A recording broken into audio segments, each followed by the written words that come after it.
എല്ലാവർക്കും സ്വാഗതം. ഇന്ന് നമ്മള് ഒരു അമ്പുവില്ല് ഉണ്ടാക്കിയിരിക്കുകയാണ്. അപ്പോൾ സാധാരണ നമ്മൾ അമ്പുവില്ലൊക്കെ ഉണ്ടാക്കുകയാണെങ്കിൽ കമ്പാണ് നമുക്ക് അമ്പുവായിട്ട് ഉപയോഗിക്കുന്നത്. പക്ഷേ ഈ പ്രാവശ്യം കമ്പ് വെച്ചിട്ട് അതിന്റെ അറ്റത്ത് നമ്മൾ ഒരു കത്തി വെച്ച് ടേപ്പൊക്കെ വെച്ച് ചുറ്റിയിരിക്കുകയാണ്.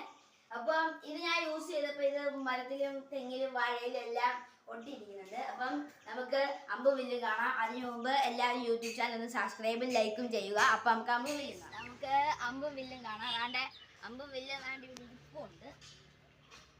ഇതേപോലെ നമ്മൾ ശ്രദ്ധയോടെ നമ്മൾ ടേപ്പ് വെച്ച് ചുറ്റുമ്പോൾ വളരെ ശ്രദ്ധയോടെ വേണം. ഇത് നമ്മൾ കുട്ടികളെ കൊണ്ടൊന്നും ഇങ്ങനെ ചെയ്യിപ്പിക്കരുത്. നമ്മൾ അമ്പുവില്ല് നമ്മൾ ആ വഴിക്കകത്തോട്ടാണ് അടിക്കുന്നത്. അപ്പം നമുക്ക് അടിച്ചു നോക്കാം. ഇത് നമ്മൾ ഇതും കൊണ്ടൊന്നും ഓടാൻ പാടില്ല. കാരണം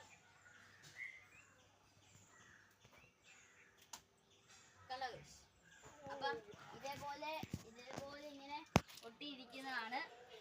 ഇത് കുഴപ്പമൊന്നുമില്ല. പക്ഷേ ഇത് നമ്മൾ ഉണ്ടാക്കുകയാണെങ്കിൽ ഇത് കുട്ടികളെ കൊണ്ടൊന്നും ചെയ്യിപ്പിക്കാൻ പാടില്ല. ഇത് നമ്മൾ ഇങ്ങനെ വലിയവരെ മുതിർന്നവരെ കൊണ്ടൊക്കെ മാത്രമേ ഇത് ചെയ്യിപ്പിക്കുക. അത് ഞാൻ ഉണ്ടാക്കിയതല്ല, ഇതെങ്കിലും കൂട്ടുകാരെ ഉണ്ടായി തന്നെയാണ് കേട്ടോ.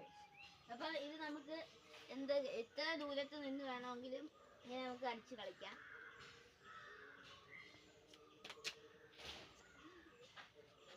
അപ്പം ഇതേപോലെ ഒരുപാട് വീഡിയോസുമായി നമ്മൾ വരുന്നതാണ്. അപ്പം എല്ലാവർക്കും ഈ വീഡിയോയിൽ ബൈ.